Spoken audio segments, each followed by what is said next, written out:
At 65, retired Marine Frank Miller believed his life had finally gone quiet. But on a frozen Duluth night, his old German Shepherd Duke stopped cold, staring into the storm like he had once stared down gunfire. Out of the white silence came two figures who should not have been alive. No phones, no help. Just a man shaped by war and a dog who never forgot duty. That night, Frank would learn that service does not end with retirement, and that God sometimes calls his soldiers back, not to fight, but to stay. Before we begin, tell us where you're watching from. Winter pressed down on Duluth, Minnesota with a quiet weight.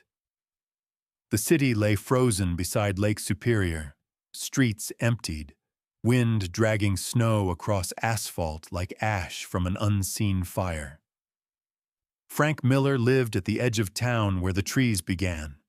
At 65, Frank still carried the build of a Marine, broad shoulders, thick forearms corded with old strength, hands permanently rough from decades of work and war. His hair had turned iron gray and was kept short out of habit rather than vanity. A square jaw, deeply lined cheeks, and a trimmed salt and pepper beard gave his face a stern geometry softened only by exhaustion. His eyes were pale blue, alert but distant, as if always watching something far beyond the present moment. Frank had retired from the Marine Corps 5 years earlier. He never spoke about medals. He never spoke about rank.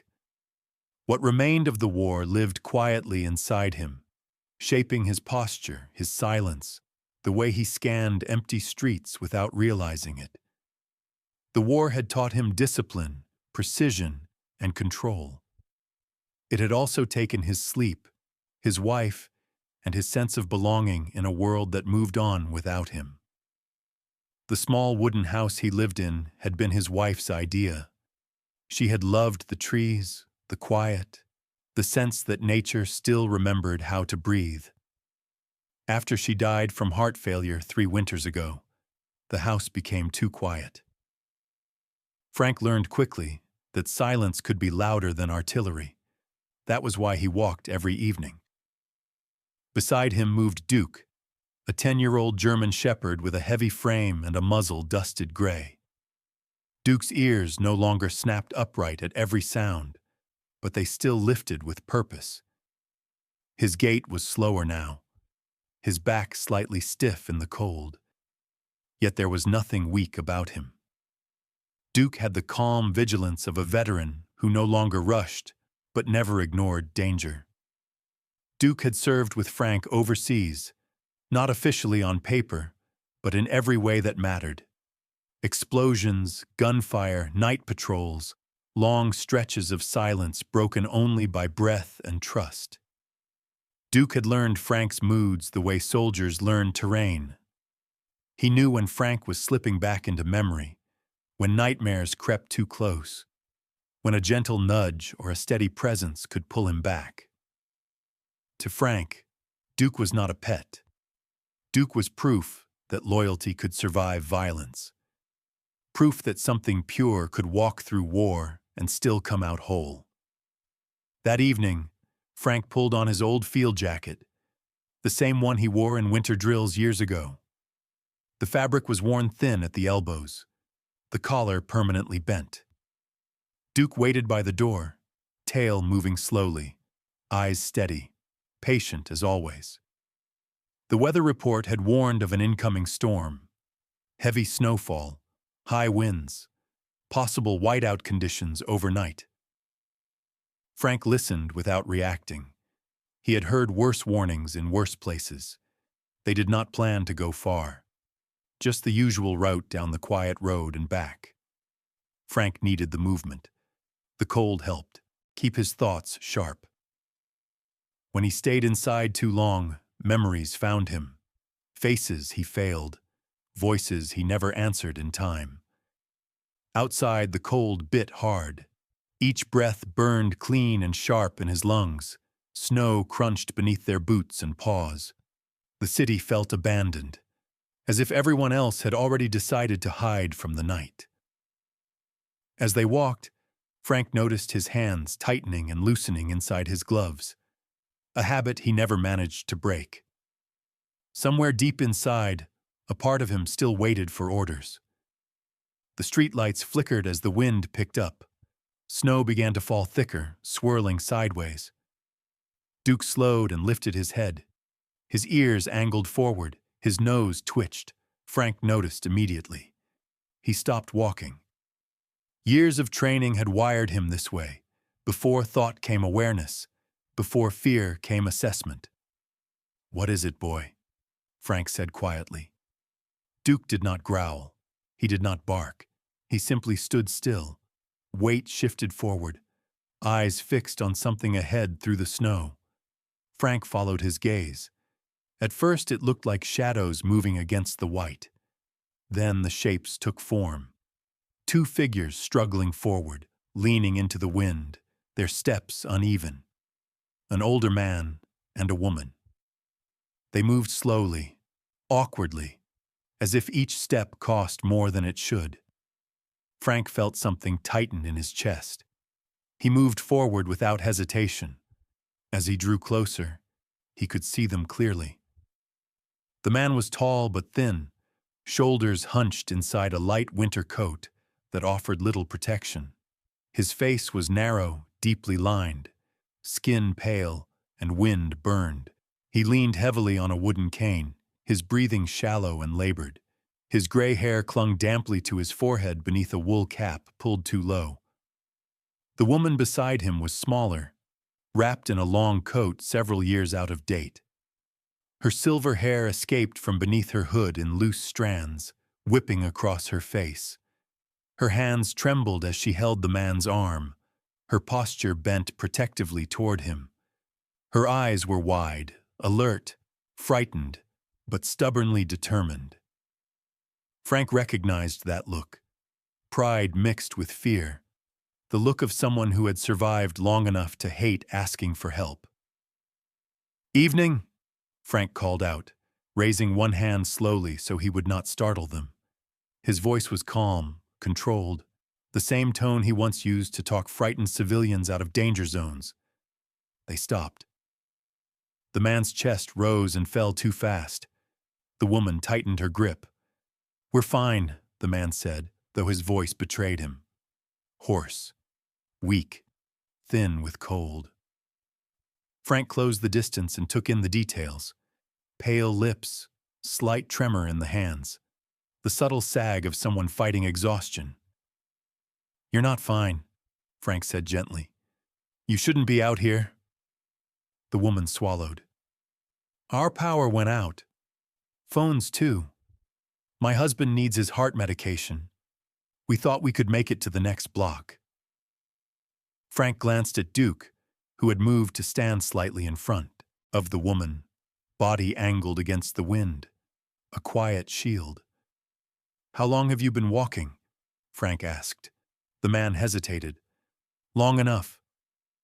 That answer told Frank everything. The wind howled louder. Snow thickened, erasing the world beyond a few yards. Frank made his decision. "You're coming with me," he said, not as a command, as a promise. "I live nearby, warm house, radio. I can call for help." The man shook his head instinctively. "We don't want to be a burden." Frank felt the words land deep. He had said the same thing once, too many times. "No one survives alone out here," Frank replied. "Not tonight." For a moment, no one moved. Then Duke stepped closer and gently pressed his shoulder against the woman's leg. She looked down at the dog, at his gray muzzle and steady eyes, and something in her expression softened. She nodded. Frank turned back toward his house, already adjusting his pace to match theirs. The storm closed in behind them. For the first time in a long while, Frank Miller was not walking to escape the silence. He was walking toward something that needed him. Snow thickened until the world shrank to a narrow tunnel of white. Frank Miller adjusted his pace instinctively, positioning himself slightly ahead of Henry Wilson while keeping Margaret close to the leeward side of his body. Years of cold weather drills had taught him how quickly exposure could turn dangerous, especially for an older man whose breath already sounded thin and uneven. Duke moved with purpose at Frank's left knee, matching the slower rhythm without complaint. His large body angled to block the wind whenever it surged. Henry Wilson was 72 but looked older in the storm. He was tall and narrow, shoulders bent inward as if the cold were trying to fold him in on himself. His gray beard was uneven, frost already clinging to it, and his face carried the drawn look of someone fighting his own body. Each step was careful, deliberate, his wooden cane biting into the snow for balance. Pride still lived in him, visible in the way he tried to stand straighter than his strength allowed. Margaret Wilson stayed close to her husband's side. She was smaller, her frame slight beneath the thick but worn coat she had owned for more than a decade. Her silver hair had once been carefully kept, but now loose strands escaped her hood and whipped against her pale cheeks. Her skin was thin and fair, the kind that showed every year of life lived honestly. Despite the fear in her eyes, there was a quiet resolve in her posture. Margaret was the kind of woman who had spent her life holding families together, who knew how to endure without complaint. They moved slowly toward Frank's home, the distance short but dangerous under the conditions. Frank kept his voice low and steady, giving simple instructions: when to stop, when to breathe, when to lean. He did not overwhelm them with words. He knew from experience that clarity saved lives better than comfort. Henry stumbled once, his knee dipping too far. Frank reacted instantly, one hand firm on Henry's upper arm, the other bracing his back. Duke stopped at the same moment, planting himself solidly in front of Margaret to give her something to lean against. Margaret rested her gloved hand briefly on Duke's shoulder, her breath catching as she steadied herself. She whispered a thank you that was nearly lost in the wind. They reached the edge of Frank's property at last. The outline of the small wooden house emerged through the storm like a promise. A single porch light glowed faintly, haloed by snow.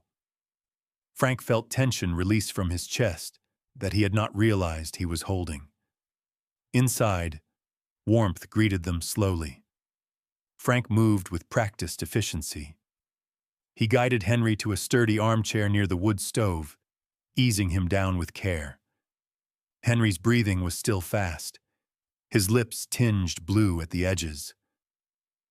Frank removed Henry's gloves and pressed 2 fingers to his wrist, counting silently. The pulse was rapid and irregular, but present. "Sit back," Frank said gently. "We'll warm you, gradually." Margaret hovered, unsure where to stand. Frank noticed and gestured toward the kitchen chair. "Please," he said. "You'll do him more good warm than standing." Margaret nodded and sat, her hands trembling as she removed her gloves. Her fingers were stiff and pale. Duke settled on the floor between the chair and the armchair, close enough that his steady presence seemed to anchor the room.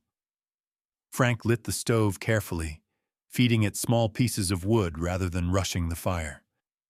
He filled a kettle with water and set it on to heat. As he worked, he kept one eye on Henry, noting the subtle changes, the way color slowly returned to his face. "Thank you," Margaret said quietly, her voice thin but sincere. "We didn't know what else to do." Frank did not answer right away.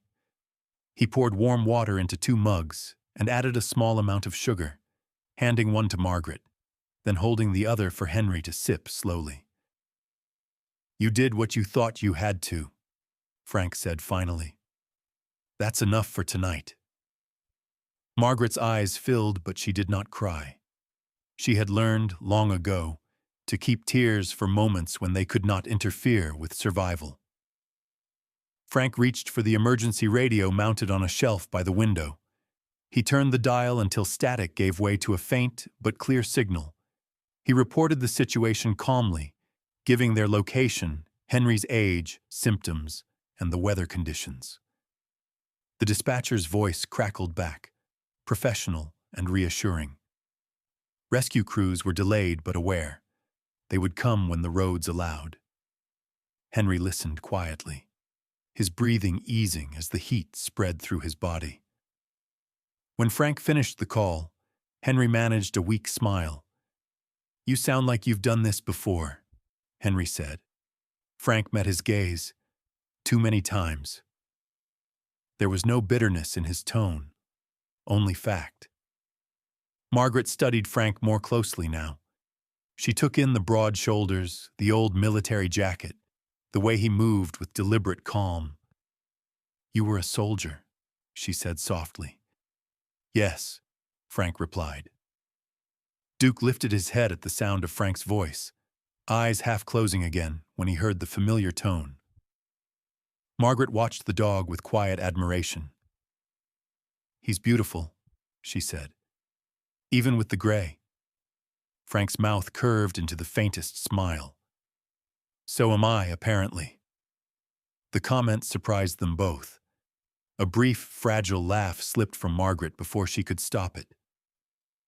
It was the first sound of relief the room had heard all night. Outside, the wind howled louder, rattling the windows. Inside, the fire crackled steadily.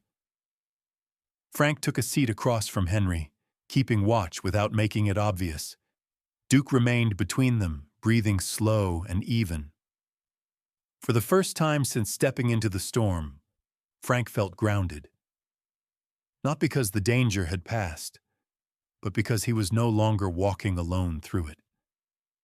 The night stretched on, measured not by time, but by small improvements. Henry's color improved. Margaret's hands stopped shaking. The radio remained silent, the promise of help waiting in the background. Frank leaned back slightly, eyes moving from the two strangers to the dog at his feet. He realized something quietly, without drama.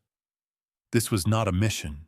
There were no orders, no objectives, only people. And for the first time in a long while, that felt enough. The fire settled into a steady rhythm, no longer flaring, no longer struggling. Frank Miller watched the flames the way he once watched perimeter lines, patient and alert, letting heat return to the room inch by inch. Henry Wilson sat back in the armchair near the stove, a blanket tucked around his legs, his breathing still uneven but no longer panicked. Duke lay on the floor close enough that his shoulder brushed the chair leg, eyes half closed yet attentive. The slow rise and fall of his chest, mirroring the calm Frank was trying to create.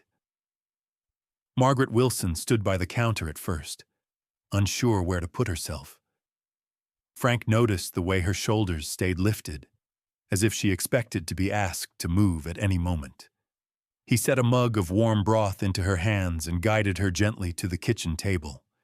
She was tall for her age but thin, the kind of thin that came from years of putting others first. Her hands were careful, precise, the hands of someone who had learned to do everything quietly so as not to disturb anyone. Frank returned to Henry and checked his pulse again, slower now, less erratic. He nodded once to himself. "You're holding," he said. Not encouragement, information. Henry appreciated that. He had spent his life around men who respected plain truth. "Feels like my chest has been wrung out," Henry said, voice low. "That's the cold talking," Frank replied. "We'll let it finish and leave." Henry smiled faintly. "You speak like it's a person." Frank did not answer. He had spent too many nights negotiating with forces that felt personal. On the wall above the radio hung a faded photograph in a simple wooden frame. Margaret noticed it while warming her hands. The picture showed a younger Frank standing in desert light dust on his boots, Duke beside him with a darker muzzle and sharper stance. Both faced the camera without smiling.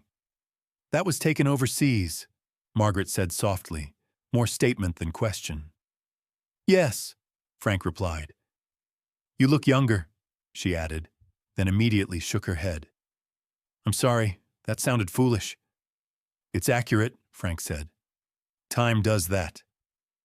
Margaret studied the photograph longer. "You don't look proud," she said carefully. "You look responsible." Frank felt the words settle somewhere deep. He turned away under the pretense of adjusting the kettle. The radio crackled suddenly, breaking the quiet. Frank stepped closer and answered with practiced calm. The dispatcher introduced herself as Sarah Klein. Her voice carried the even tone of someone trained to hold steady when others could not. Sarah was in her early 40s. Frank guessed from the sound alone. The kind of woman whose calm had been shaped by long nights and worse calls. She spoke clearly, asked direct questions, took notes without emotion. Frank gave a concise report. Location, ages, symptoms. Response so far. Sarah acknowledged, explaining that road conditions were still poor, but improving. A rescue unit would attempt approach when visibility allowed. She advised continued gradual warming and monitoring. Frank thanked her. She thanked him back, not formally, but with the quiet respect of someone who recognized competence. When the radio fell silent again, Margaret let out a breath she had been holding. "She sounded kind," she said. "She was professional," Frank replied. "That's better in a storm." Henry shifted in his chair, eyes drifting toward the fire. "Margaret worries about being trouble," he said after a moment. "Always has." Margaret stiffened slightly. "I don't worry. I just don't want to be." Frank looked at her then, really looked. The fine lines around her eyes spoke of laughter held back and fear managed alone. "People who worry about being trouble rarely are," he said. "People who never worry usually are." Margaret blinked, then laughed quietly. It was a small sound, but it changed the room. The kettle began to hum. Frank poured hot water and added a pinch of sugar, handing the mug to Henry this time. Henry sipped carefully, eyes closing as warmth spread. "I used to think asking for help meant you'd failed," Henry said. "Turns out failing is pretending you don't need it." Frank nodded. "That lesson takes a while." Silence returned, but it was a different kind now. Not the heavy quiet Frank lived with. This one held shared understanding. Margaret's gaze drifted to a shelf near the door where a few items rested. A folded American flag, a worn set of dog tags, a compass with a cracked glass face. She rose slowly and approached, careful not to disturb Duke, who opened one eye and then relaxed again. "You kept everything," Margaret said. "Not everything," Frank replied. "Just what I couldn't explain throwing away." She touched the compass gently. "My brother served in Vietnam," she said. "He never talked about it, but he kept his boots by the door until the day he died."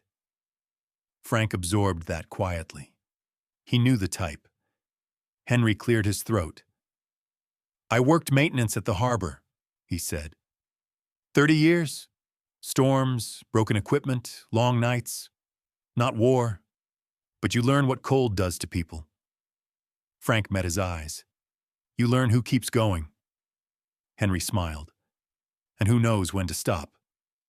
The fire popped softly. Outside, the wind battered the walls, but the house held. Margaret returned to the table and finally removed her coat.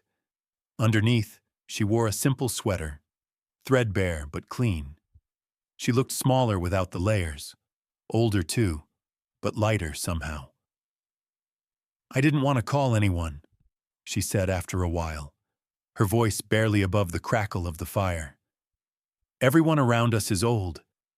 I thought if we just kept going, we wouldn't have to ask. Frank leaned back against the counter. That's how people get lost, he said.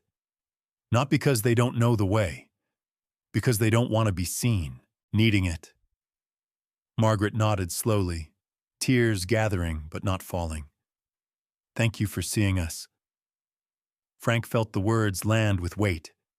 He glanced down at Duke, who shifted closer to Henry without waking fully. He saw you first, Frank said. Margaret smiled at the dog. Then thank you too. Time moved in small increments after that. Henry's breathing steadied. Color returned to his cheeks. Margaret's hands stopped shaking. Frank checked the radio once more. No update yet. The storm was still winning, but less aggressively. Frank sat across from them, hands resting on his knees, posture relaxed but ready. He realized he was not counting minutes or imagining worst outcomes. He was present, fully, something he had not been in years. Henry looked up at him. You ever wonder why some of us make it back, he asked, and others don't? Frank considered the question. Every day, he said. Henry nodded. Maybe it's not about deserving. Maybe it's about usefulness. Frank felt something loosen inside his chest. He did not reply. He did not need to. The house creaked as the wind shifted. The fire burned steady. Duke exhaled slowly and slept. For now, that was enough. Morning arrived quietly, not with sunlight, but with a thinning of darkness. The storm had spent itself during the night, leaving the world outside Frank Miller's house buried under clean, unmoving snow. The air inside was warmer now, heavy with the smell of wood smoke and boiled coffee. Henry Wilson sat upright in the armchair near the window, a blanket still around his shoulders, his face clearer than it had been hours earlier, though the effort of breathing had not fully left him. Duke lay nearby, chin on his paws, eyes open, watching Henry the way a sentry watches a border that has not yet declared peace. Frank stood at the window for a long moment before joining Henry. He looked older in the morning light, the lines on his face sharper, the gray in his beard more pronounced. Sleep had come to him in short fragments, broken by habit rather than fear, but his mind felt steadier. He poured coffee into 2 mugs and set one within Henry's reach. Henry wrapped his hands around it carefully, absorbing warmth as if it were something precious. They'll come once the plows finish the North Road, Frank said, speaking without looking back. Dispatch confirmed it an hour ago. Henry nodded. I'm not in a hurry, he said. Funny thing is, I spent my whole life rushing. Now I don't want to move at all. Frank turned slightly, studying him. Henry's face held a quiet honesty, the kind shaped by decades of responsibility rather than ambition. His beard was neatly trimmed despite the night's ordeal, his eyes sharp with intelligence even through fatigue. My wife used to say I didn't know how to sit still, Henry added. Turns out I just never had permission. Frank understood that language. He sat across from Henry, the 2 men separated only by a small wooden table scarred with old knife marks. Duke shifted closer to Frank's boot, his presence grounding, familiar. After a while, Henry spoke again, more slowly this time. Margaret gets confused sometimes, he said. Not all the time, just enough to scare her. Last night she called me Daniel. That was her brother. He died years ago. Frank felt a quiet ache settle in his chest. He had heard his own name spoken by voices that were no longer there, pulled from memory by dreams that refused to fade. She knows who I am, Henry continued. Most days. But when the cold gets bad, or when she's tired, Things blur. I pretend not to notice. She pretends harder. Frank nodded once. That kind of pretending takes more strength than people think. Henry glanced toward the kitchen where Margaret slept on the couch, wrapped in blankets, her silver hair fanned against the pillow. In sleep, her face was softer, younger, as if the years loosened their grip when she no longer fought them. She's afraid of becoming invisible, Henry said. Of being someone people talk around instead of to. Frank leaned back, feeling the weight of the words. That fear doesn't come from age, he said. It comes from being left behind. The room grew quiet again. Outside, a distant engine echoed faintly, then faded. Snow reflected pale light through the window, casting soft shadows across the floor. Frank broke the silence himself. I don't sleep much, he said, the admission coming easier than he expected. When I do, I dream about people I couldn't get to in time. I wake up thinking I hear them calling. Henry did not interrupt. He simply listened, the way men did when they understood that listening was the work. Duke pulls me back, Frank continued. Every time. He knows when I'm gone before I do. He reached down and rested his hand on Duke's head. The dog leaned into it without lifting his eyes. Henry smiled faintly. Then you're luckier than most. Frank considered that. I didn't think so for a long time. A knock came at the door, firm and professional. Frank rose immediately, movements efficient, body remembering what his mind no longer needed to command. He opened the door to reveal two paramedics framed against the white morning. The first was a man in his early 30s, tall and broad-shouldered, with a dark beard trimmed close to his jaw and tired brown eyes that suggested long shifts and longer nights. His name tag read Mark Ellis. The second was a woman a few years older, with short blonde hair tucked beneath her cap, pale skin flushed from the cold, and an expression of calm focus. Her name tag read Lena Morales. Mark stepped forward first, voice steady. Mr. Wilson? Henry raised a hand. Still here? Lena smiled briefly and moved inside. Her eyes already assessing the room, the fire, Henry's posture. She knelt beside him, speaking clearly and kindly as she checked his vitals. Mark followed, setting down equipment, asking Frank precise questions without wasting words.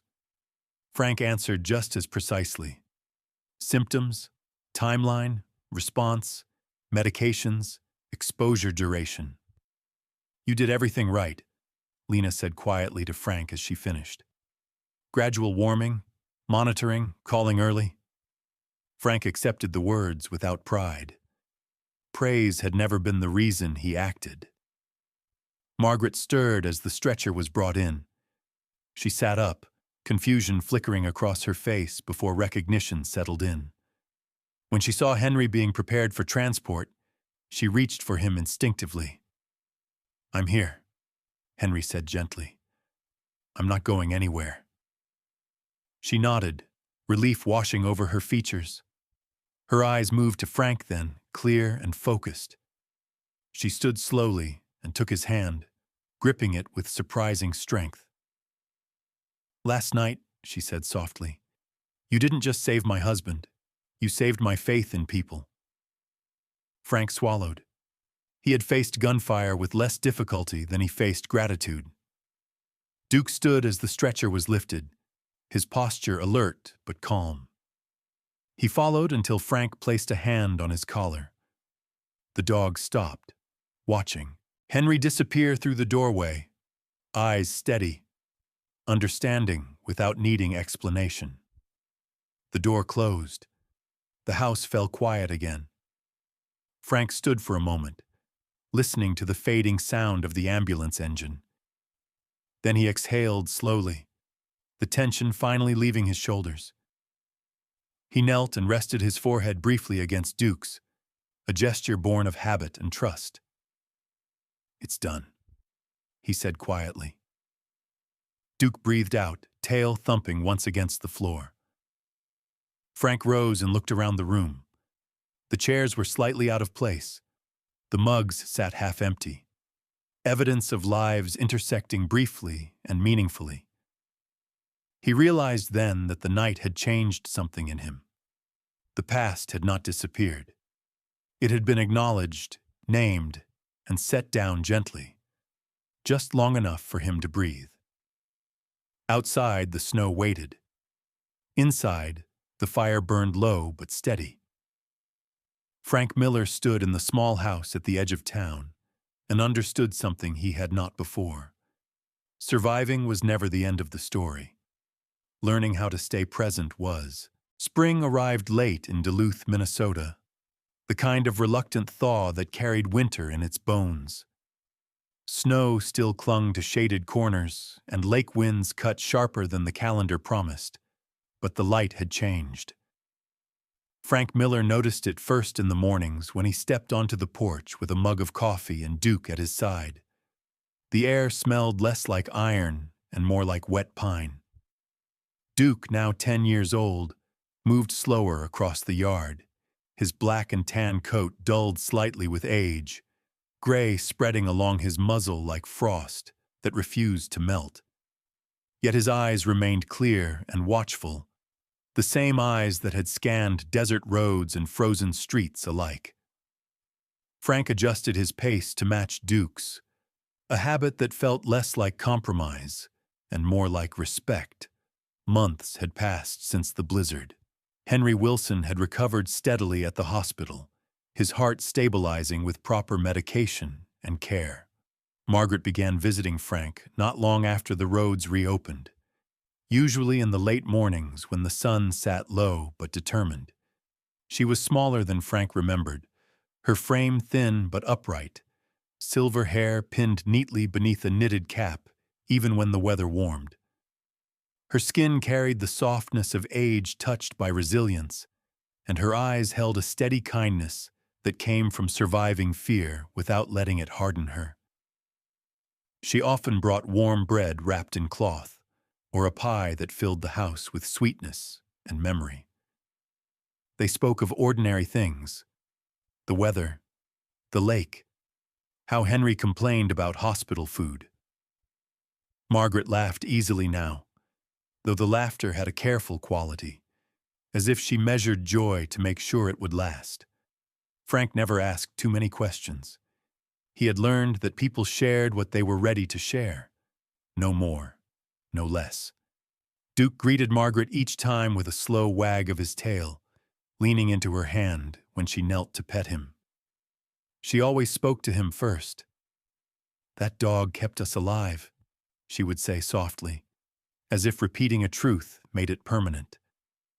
Word traveled quietly through the neighborhood over the following weeks. It began with a phone call from an older man down the street, whose furnace had failed during a late cold snap. Then a woman with arthritis who asked if her cat could stay somewhere warm overnight when the power went out. Frank said yes before thinking about how many chairs he owned or how much space the house held. He simply made room. The habits of preparation returned naturally. Frank restocked canned food, blankets, spare batteries. He repaired the old radio, tested it each week. The house shifted from solitude to readiness. Duke adapted without complaint, positioning himself near the door whenever someone new arrived. Not aggressive, just present, a living signal that this place was guarded by something steadier than locks. One afternoon, as Frank cleared melting snow from the path, a woman introduced herself at the gate. Her name was Sarah Whitman, a local history teacher, in her mid-40s, tall and slender, with auburn hair pulled into a low ponytail and skin lightly weathered by years of walking to work in every season. Her eyes were thoughtful, observant, the kind that noticed patterns others missed. She had lost her husband years earlier in a factory accident and carried herself with quiet competence shaped by sudden responsibility. Sarah had heard about the house through a neighbor and offered to help coordinate supplies if Frank needed it. Frank studied her briefly, noting the way she stood, balanced and unafraid of silence. He nodded once. "That would be useful," he said. Sarah smiled, relieved not to have to convince him. With her help, the effort became organized without becoming official. No signs were posted. No names were given. People simply knew that when the weather turned cruel, Frank Miller's house was a place you could stop. The community responded in kind. Extra blankets appeared on the porch. Someone left a crate of canned soup. Another person fixed a loose railing without asking. Frank accepted each gesture with a quiet nod, uncomfortable with attention, but not with cooperation. He did not call it charity. He called it continuity. Duke aged visibly as the months passed. His steps shortened. His hearing dulled. Frank noticed the pauses before stairs, the longer rests by the fire. He adjusted again, building a ramp, placing rugs where the floor grew slick. At night, Duke slept closer than before, his breathing slower but steady. Frank found comfort in that rhythm, a reminder that time moved forward whether he chased it or not. On the first spring storm after the thaw, when sleet rattled against the windows and the power flickered, two elderly neighbors arrived with a carrier holding a small orange cat. The animal trembled but did not hiss, its fur thin and eyes wide. Frank placed the carrier near the fire. Duke watched with calm interest, then lay down, head resting on his paws. The cat relaxed almost immediately. Frank felt something ease in his chest. Not every rescue required urgency. Some required patience. By evening, the storm passed. The neighbors returned home. The house fell quiet again. But it was a different quiet than before. It no longer pressed inward. It rested. Frank stood at the window watching the last of the sleet melt into the ground. He felt the familiar pull of memory, the faces that came uninvited when he allowed himself to be still. But now, when those memories surfaced, they did not consume him. He named them. He set them aside. Duke shifted behind him, a presence that required nothing and offered everything. Frank understood then that his life did not need another campaign or another title. After the war, his mission had changed shape. It was no longer about advancing or defending. It was about recognizing when someone was lost and stopping long enough to let them rest. At 65, Frank Miller walked slower beside Duke along the lake road each evening. He no longer avoided the silence. He filled it with intention. The road ahead was not marked, but it was clear enough. It led through service without uniform, duty without command, and compassion practiced one decision at a time. This was the road he would keep. Sometimes we wait for miracles to arrive like thunder from the sky, loud and undeniable. But this story reminds us that miracles often come quietly, disguised as ordinary people who choose to stop when the world keeps moving. In the cold of winter, it was not strength, rank, or weapons that saved lives, but compassion, presence, and the courage to care. If God still works miracles today, perhaps He does so through hands that open doors, through hearts that refuse to turn away, and through souls willing to walk a little slower for someone who cannot keep up. In our daily lives, we may not face blizzards or life-and-death moments, but we all encounter people who are lost, tired, or afraid. A kind word, a moment of patience, or the decision to help instead of passing by can become someone else's answered prayer. You may never know how deeply your presence matters, but God does. If this story touched your heart, Please share it with someone who might need hope today. Leave a comment below and tell us where you are watching from and what this story made you feel. Don't forget to subscribe to the channel for more stories of faith, compassion, and quiet miracles. May God bless you, protect you, and guide your steps. May He give you the strength to be someone else's miracle when the moment comes.